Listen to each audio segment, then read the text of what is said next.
चौधरी क्या हो जवानी कहूं अरे जवानी तो बुझा दो माटी लग जाई तई दांव पर आजा हाला ना आराम से ढेर डांस देखले बनी डांस ढेर देखले बनी और ढेर डांस आजू देखे के मिली लेकिन ई मॉडल ना मिली ई 70 वर्षा हो का कहत रही हो अरे ये को तो सुंदर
हम तो लाज कहिले हमर ससुर लागे हम तो लाज कहिले हमर ससुर लागे काहे दिले पर की नजारा काहे दिले पर की नजारा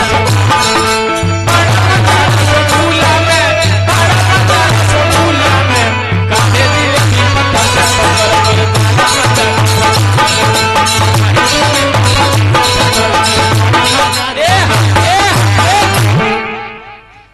बड़ी पुरस्कार मिलल चौधरी हालन हालना यह देखनी हाँ ये तो कुछ ना हो ये तो बुढ़ारी में ही करी हाल बा बुढ़ारी में तो लइकाई में कौना डिजाइन के लइका हुई है अरे लइकाई में बड़ी भारी छुछु न रहले बोला जल्दी श्री मुकेश राय जी पैक्स अध्यक्ष कौन कथा सुनल जला संत महात्मा लो लिखले बा का लिखले बा राम विवाह सुनिए राम विवाह जे सुने मन लाई 100 गौदानक फलते बोल बाबू बोला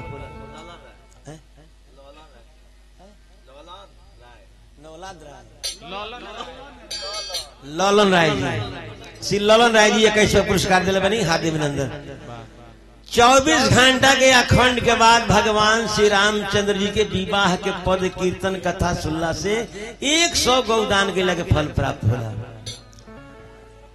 तनी हाला ना भैया राम जी के खानदान के रामे जी के खानदान के दधीचि ऋषि जेकरा हड्डी के 3 गो सामान बनल। कौन कौन? इंद्र भगवान के हाथ में जन वज्र बा दधीचि ऋषि के हड्डी। महाभारत के लड़ाई में अर्जुन के हाथ में जन गांडीव धनुष रहे दधीचि ऋषि के हड्डी रहे। आ जनकपुर में जन धनुषा तुरे के धैल बा दधीचि ऋषि के हड्डी है। ये धनुष के पूजा करे खातिर सीता जी बचपन में गईली पूजा करे, तब बायां हाथे उठौली एक हाथ से सीता जी। ई बात बिहान भी जनक जी के मालूम हो गई कि बेटी सीता शिव के धनुष के तू हाथे उठौलू हा। हाँ पिताजी, जहां कहीं ता उठा के रख देतनी। तो राजा जनक जी प्रतिज्ञा के कि हे बेटी सीता, जाओ ना शिव के धनुष के बेटी होके बाएं हाथे उठा देलू तो तहार दुल्हा उहे होई जे धनुष के दोनों हाथे तुरी। ई जनकपुर है, जनकपुर है।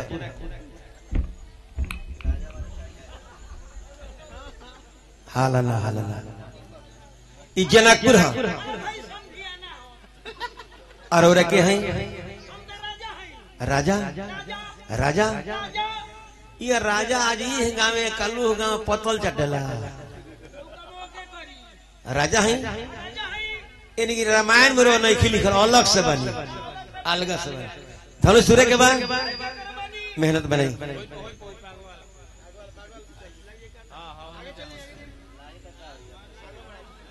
ठीक बा ठीक बा। ये रामायण में नहीं लिखो, अलग से राजा बनी। चला क्या बात है।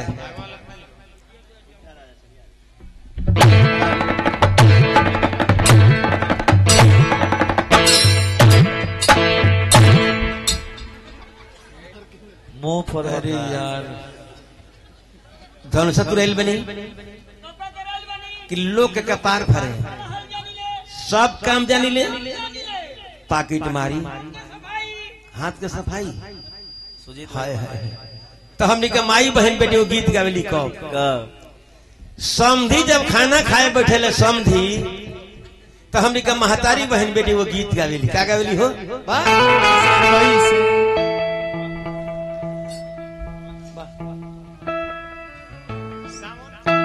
अरे सावन मास समधी काहे न आइले, सावन मास समधी काहे न आइले। कटहरी के अधिकारी जी कोवा निकाली चौधरी के थारी परोसिले। मुअड़ी करिले पिछुआरी। किसिम किसिम के माई बहन बेटे गीत गावली। पूरा जनकपुर में हाला बा कि जे भगवान शिव के धनुष के तुड़ी उन्हीं से बेटी सीता के विवाह हुई। अरे हल चल भइले नगरी चल भइले नगरिया ना। राजा जनक दरबार हसिया, राजा जनक दरबार हसिया। यह वीर तुरी हन शिव के धनुहिया हो, यह वीर तुरी हन शिव के धनुहिया हो। सिया डली है कानवा में हार,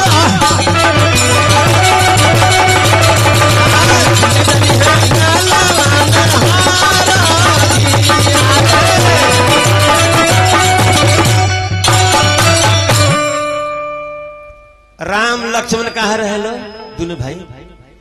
विश्वामित्र जी के जग करावे बगसर में गए रहे। अब बगसर में जब विश्वामित्र जी के जग हो गई तब विश्वामित्र जी राम लक्ष्मण दोनों भाई से कहतनी। गोस्वामी तुलसीदास जी कैसे लिखतनी? तब मुनि सादरे कहा बुझाई अचरित एक देखिए प्रभु जाए धनुष जग सुनी रघुकुल नाथा आहर सचले मुनिवर के साथ आश्रम एक देखा मगमाही अखग मृग जीव जंतु तह नाही पूछा मुनि ही शिला प्रभु देखी आ सकल कथा मुनि कही विसेखी। यह दोहा लिखल बा गौतम नारी श्राप बस गौतम नारी श्राप बस उपल देह धरि धीर चरण कमर चाहती कि कृपा करहु रघुवीर। अहिल्या के तार धलो आ गंगा जी के तट पर गइलो भगवान कनिए मुनि जी उ गौतम ऋषि के नारी अहिल्या रलिए ई के हो विश्वामित्र जी कनि के हे बबुआ राम तारे खानदान में एगो भागीरथ नाम के राजा रहले ये धरती पर गंगा जी के बुलावल आ गंगा जी में स्नान कैले से दान पुण्य कैले से सब खत्म हो जाला। गंगा जी में स्नान करके दान पुण्य करके तीनों मूर्ति मालिनी से भेंट कैला के बाद फुलवारी में प्रवेश कैले बने। विश्वामित्र जी आराम करतनी राम लक्ष्मण दोनों भाई नगर घूमे गए बने। एगो सखी देखली राम जी के त का कहली हो अखिया में कजरा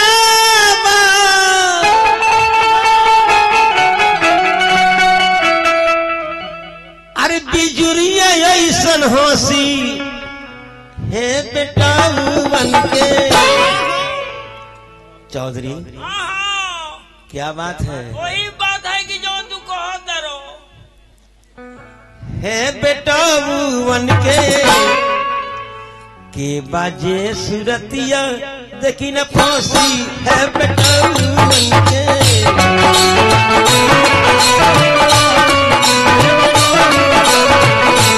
बाजे सुरतिया देखी न फांसी है बेटा बन के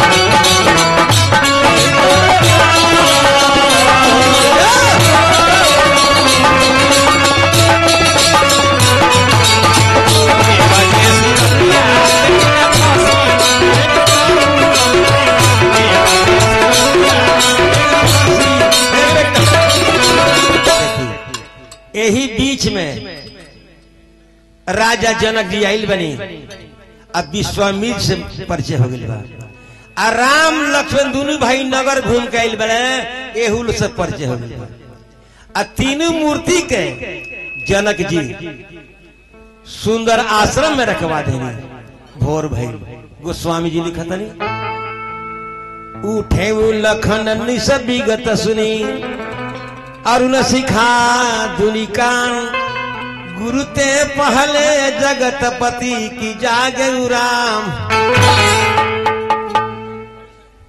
पहले के लोग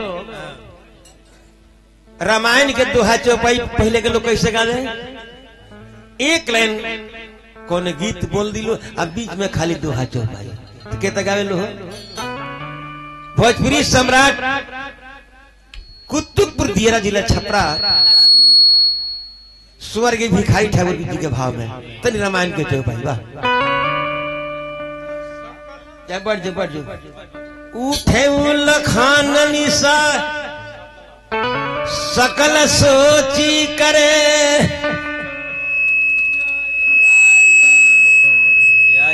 क्या भाई को में रखो ना हेलो कितने रहे सकल सोची करे जाए नहाए पहले के लोग आए राम हो राम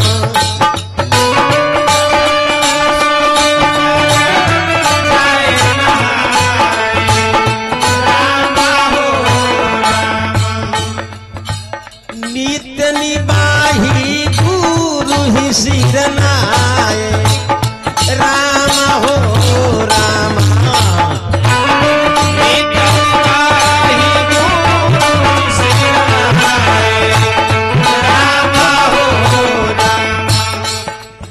समय जान गुरु आयस पाई राम हो राम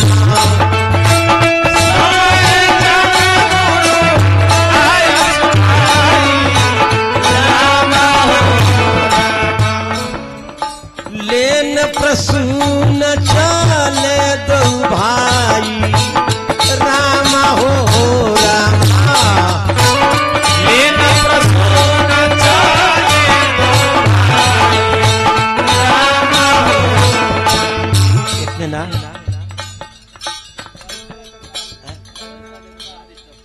राजेंद्र राय जी माननीय श्री राजेंद्र राय जी चौकदार साहब 100 रुपये दिला बनी हार्दिक अभिनंदन करते हैं।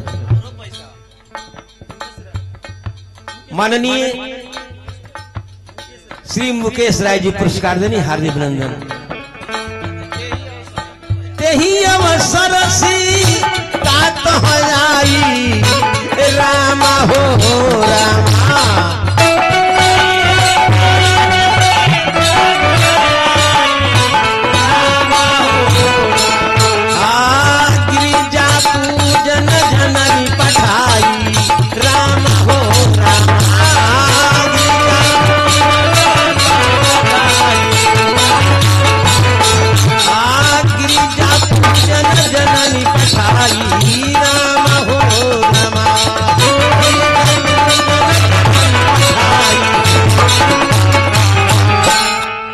अवसर सीता तहजाई गिरिजा पूजन जननी पठाई संग सखी सब सुबग सयानी गावही गीत मनोहर पानी। एगो सखी भूला के कहा चल गेली किधर राम लक्ष्मण के लगे चल गेली फुलवारी में। भैया हलना राम लक्ष्मण के लगे चल गेली। राम लक्ष्मण के रूप देख के मन में विचार करते रही कि संवरकू लोग संवरकू जगह नाम राम हो सीता से बड़ा जोड़ी लागत था का कहत रही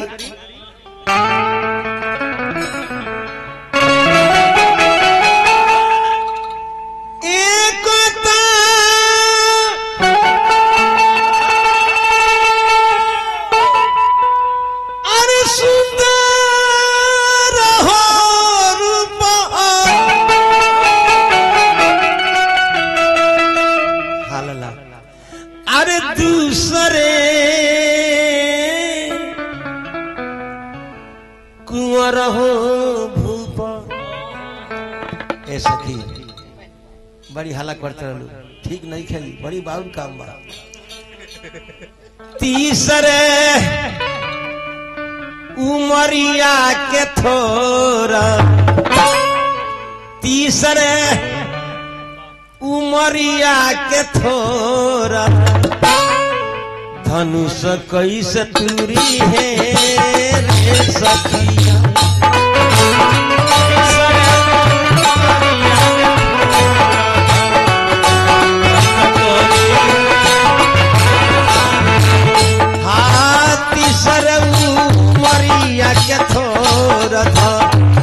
कैसे तुरी है रे सखिया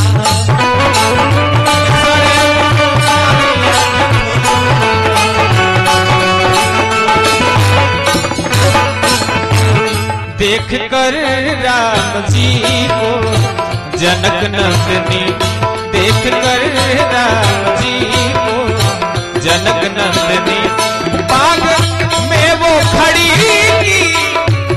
रह गई राम देखे सिया राम को राम देखे सिया राम को चारों अखियां लड़ी रह गई देख कर राम जी को जनक नंदनी। एक सखी ने कहा जानकी के लिए रच दिया है विधाता ने सुघर जोड़ी पर धनु धनुष कैसे तोड़ेंगे कोमल कुंवर, पर धनुष कैसे तोड़ेंगे कोमल कुंवर। मन में शंका पड़ी रह गई, देख मेरा जी को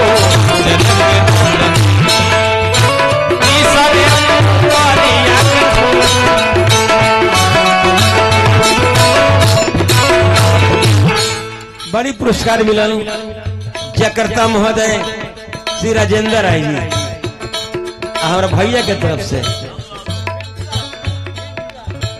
पिंटू राय जी, माननीय श्री मिंटू राय जी 100 रुपए दिले बनी, हार्दिक अभिनंदन।